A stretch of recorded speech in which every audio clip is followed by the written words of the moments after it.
آپ چٹانوں کے اوپر یہ اپنے دست سے کند کر دیتے ہیں کسی نقشے کو، اس کو مٹانا بہت مشکل ہوتا ہے۔ تو جو میڈیا نے ہمارے ذہنوں پر ایک بائسڈ قسم کا ایک مہر ضبط کر دی ہے، اس کے بعد اب یہ مجھے بتائیں کہ میں نے کوئی ایسا ایگریمنٹ کیا تھا محبوبہ جی کے ساتھ کہ میرا دین اور ایمان یہ پیپلز ڈیموکریٹک پارٹی ہے، نعوذ باللہ میں نے اسلام چھوڑ کے کفر اپنایا ہے کہ لوگوں کو تکلیف ہے؟ جو پی ڈی پی کے ساتھ جانا چاہتا ہے، جو لوگ سو کالڈ ہیں، جائیں، دروازے کھلے ہیں۔ میں نے ایک پارٹی بنائی ہے، پہلے پی ڈی پی بنائی، اس میں سے ان لوگوں نے بلا سوچے سمجھے 4 یا 5 آدمیوں کے، اور جن لوگوں کے کہنے پہ ہمیں نکالا گیا وہ خود بھی پارٹی چھوڑ کے چلے گئے، منصور صاحب بھی وہاں سے چلے گئے، آپ نے پچھلے دنوں دیکھا ہوگا۔ تو جن لوگوں نے یہ پارٹی بنائی تھی ان میں سے بیگ صاحب جیسے آدمی نے اس پارٹی سے ریزائن کر دیا۔ کیا وجہ رہی ہوگی؟ کچھ تو وجوہات رہی ہوگی کہ اتنے سٹیچر کے لوگوں نے پارٹی چھوڑی، اگر کوئی تو وجہ رہی ہوگی۔ مجھے تو نکالا گیا، ہم نے دوسری پارٹی ایک بنا لی، اب باقی کتنی پارٹیاں میں نے بدلی ہیں مجھے بتائیں۔ تو یہ لوگ ہیں کہ وہ یہ سمجھتے ہیں کہ میں نے کوئی دین بدلا ہے۔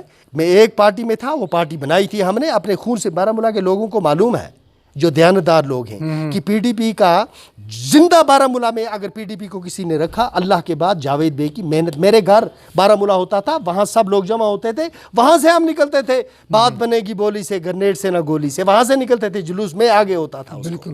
بالکل اب میں نے اپنی پارٹی بنائی، اس کا میں چیف سپوکس پرسن ہوں، بانی ممبر ہوں۔ 3 یا 4 5 آدمی جو ٹاپ لیول پہ جنہوں نے یہ کنسیو کی ہے پارٹی کہ ہم بنائیں گے پارٹی، ان میں شامل ہوں۔ تو بیچ میں نے کون سی پارٹی بدلی؟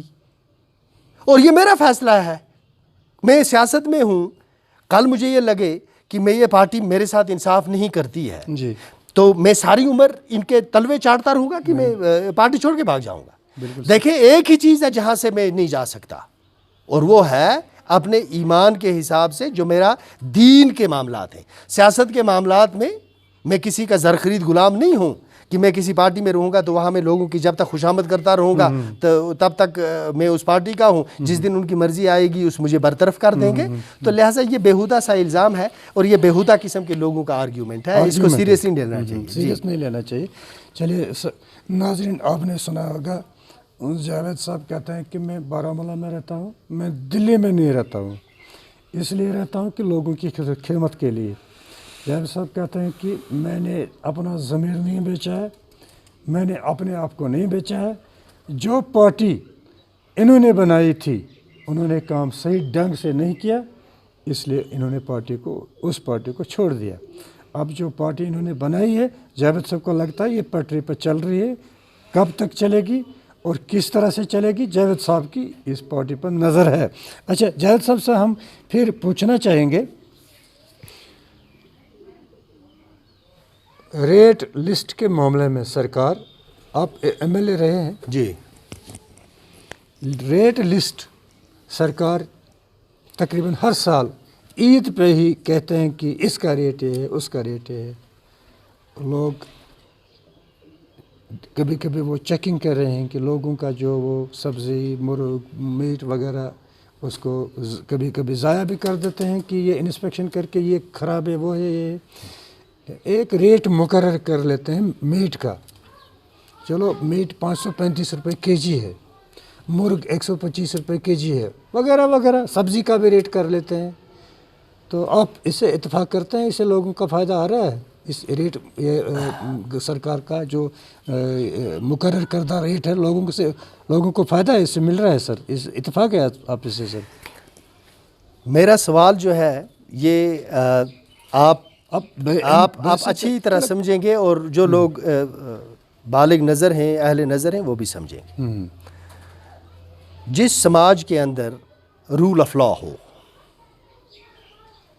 قانون کی پاسداری، سماج کے اندر قانون کی پاسداری، جس سماج کے اندر جواب دہی کا تصور ہو، انسٹیٹیوشنل لیول پر بھی اور انڈیویجول لیول پر بھی، اس سماج کے اندر آپ کو قانون کو لاگو کرنے میں مشکلات کبھی نہیں آئیں گی۔ اور قانون جب لاگو ہو جاتا ہے تو جب یہ آپریٹ کرتا ہے تو یہ چیزوں کا خود بخود خیال رکھتا ہے. جب کسی سماج کے اندر آپ کو یہ لگے کہ ایک ایس ایس پی صاحب، یہ موجودہ ایس ایس پی بارہمولہ، ایسے لوگوں کو ہاتھ جوڑ کے کھڑے ہیں کہ فی سبیل اللہ آپ لوگ یہ جو لاک ڈاؤن ہے اس لاک ڈاؤن کو نہ توڑیں، کریے، آپ گھر میں بیٹھیں تاکہ آپ کرونا وائرس سے بچیں گے. اب یہ ایس ایس پی بارہمولہ جو ہیں رئیس صاحب، یہ لوگوں کو ہاتھ اس لیے جوڑ رہے ہیں کہ یہ لوگوں کے زر خرید غلام ہیں؟ نہیں، یہ جانتے ہیں کہ میں جس قوم سے میرا وابستہ ہے یہ میں اسی کا حصہ ہوں اور یہ کس طرح کا مزاج رکھتے ہیں. ہاں. ان کی جان کی حفاظت کے لیے ایس ایس پی کھڑا ہے سڑک پر، ڈی سی کھڑا ہے سڑک پر، ایڈیشنل ڈی سی کھڑا ہے سڑک پر، ان کو ہاتھ جوڑتے ہیں کہ آپ گھر کے اندر رہیں تاکہ آپ کی زندگی جان محفوظ رہے. اس کے باوجود لوگ نہیں مانتے. جب لوگ اپنی جان کے حوالے سے بھی یہ توقع رکھیں کہ دوسرے ہی کی ذمہ داری ہے، تو اس سماج کے اندر آپ ایکسپیکٹ کرتے ہیں اکاؤنٹیبلٹی کا تصور، کہ ایڈمنسٹریشن بھی اکاؤنٹیبل ہو، پوجی بھی اکاؤنٹیبل ہو، حجام بھی اکاؤنٹیبل ہو، میونسپلٹی والا بھی اکاؤنٹیبل ہو، ایگزیکٹو انجینئر بھی اکاؤنٹیبل ہو. صرف میں اکاؤنٹیبل نہیں ہونا چاہیے، باقی سب اکاؤنٹیبل ہو. تو accountability starts from your self. آپ کے اندر سے اکاؤنٹیبلٹی آنی چاہیے. یہاں جب تک یہ یاد رکھیں، جب تک تنقیدی مزاج رہے گا، جب تک آپ صرف کرٹیسزم کریں گے without contributing any thing towards the society, تب تک آپ کی تقدیر نہیں بدلے گی. یہاں دیکھیں فیس بک، سوائے گالی گلوچ کے، بد دعاؤں کے، کرٹیسزم کے، کہیں آپ کو اپریسیشن نظر آتی ہے؟ یہاں ہسپتال میں اس وقت سب سے کم موٹیلٹی ریٹ جو ہے وہ کشمیر میں ہے، کیونکہ ہمارے جو ڈاکٹرز ہیں یہ پیشنٹ کیئر کر رہے ہیں اس لیے کہ اگر ہم اللہ تعالیٰ رحم کرے ہمارے ڈاکٹروں پر، ہماری نرسز پہ، ہمارا پیرامیڈیکل سٹاف پر، یہ اس لیے کر رہے ہیں کہ ہمارے ایمان کا ایک تقاضا ہے بصیرت مسلمان کہ جب ہم کسی کی خدمت کرتے ہیں تو اللہ تبارک تعالیٰ اس کا اجر دیتا ہے.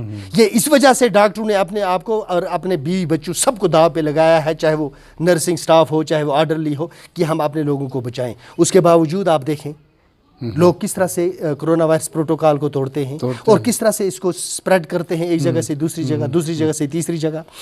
جن لوگوں کا پازیٹیو بھی آتا ہے وہ چھپا کے رکھتے ہیں اور جب تک اس کو کمیونٹی میں سپریڈ کرتے ہیں.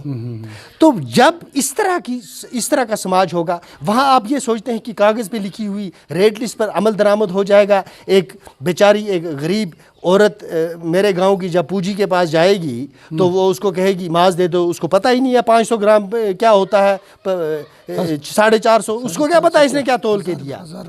وہ اس کو کہتی ہے آدھا کلو، وہ کہتا ہے دے دو جی ریٹ لسٹ کے حساب سے اتنے پیسے، وہ تولنے میں اپنا کام کر دیتا ہے. اللہ خیر صلاح. تو یہ جو اکاؤنٹیبلٹی ہوتی ہے حسن صاحب، یہ انسان کے یہاں بھی ہونی چاہیے، ضمیر میں بھی ہونی چاہیے. ہم لوگ تو وہاں بھی قانون توڑتے ہیں جہاں قانون لاگو کرنے والے سامنے ہوں. تو جہاں پر قانون لاگو کرنے والا ہو ہی نہ، تو وہاں پر آپ توقع رکھتے ہیں کہ لوگ ریٹ لسٹ فالو کریں گے. اگر ہم صرف اچھے انسان بن جاتے، اچھا مسلمان بننا تو بہت دور کی بات ہے. اگر ہم صرف اچھے انسان بن جاتے تو آپ کو ایک انقلابی سطح کی تبدیلی زمینی سطح پر نظر آتی اور ہم بہتر ہوتے اور خوشحال ہوتے. یہ حالت نہیں ہوتی اس قوم کی جو آج یہ حالت ہے. میں سیاست میں رہوں نہ رہوں، میں آپ اس انٹرویو میں دل کھول کے بات اس لیے کر رہا ہوں کہ یہ ووٹ مانگنا، لوگوں کی خوشامد کرنا، اپنے سماج کو ایسے رہنا کہ بھائی ایسے لچڑ رہنا، بن کے رہنا، اس سے آپ کے لوگ بگڑ جاتے ہیں. ہمیشہ لوگوں کو آئینہ دکھانا چاہیے کہ fault lies with your self. دوسروں پر انگلی اٹھانے سے پہلے اپنی طرف دیکھو ذرا. یہ تو ایسا ہو گیا جیسے غالب صاحب نے ایک شعر کہا تھا، عمر بھر ہم یوں ہی غلطی کرتے رہے غالب، عمر بھر ہم یوں ہی غلطی کرتے رہے غالب، دھول چہرے پہ تھی اور ہم آئینہ صاف کرتے رہے. چلے ٹھیک ہے جیو صاحب، اتفاقاً آپ کہہ رہے ہیں کہ جو ریٹ لگا ہے اس پر عمل ہوگا یا نہیں ہوگا، یہ تو اکاؤنٹیبلٹی کی بات ہے. مگر ریٹ اور چیزوں پر بھی جس طرف گورنمنٹ کا توجہ نہیں جا رہا تھا، ان چیزوں پر بھی ریٹ ہونا چاہیے. جیسے کہ ایک غریب کا الٹرا ساؤنڈ ہے، سرکار کی ریٹ 150 روپے ہے اور بازار میں اس کو 700 روپے لے رہے ہیں. یا ایک CT اسکین کا ریٹ ہے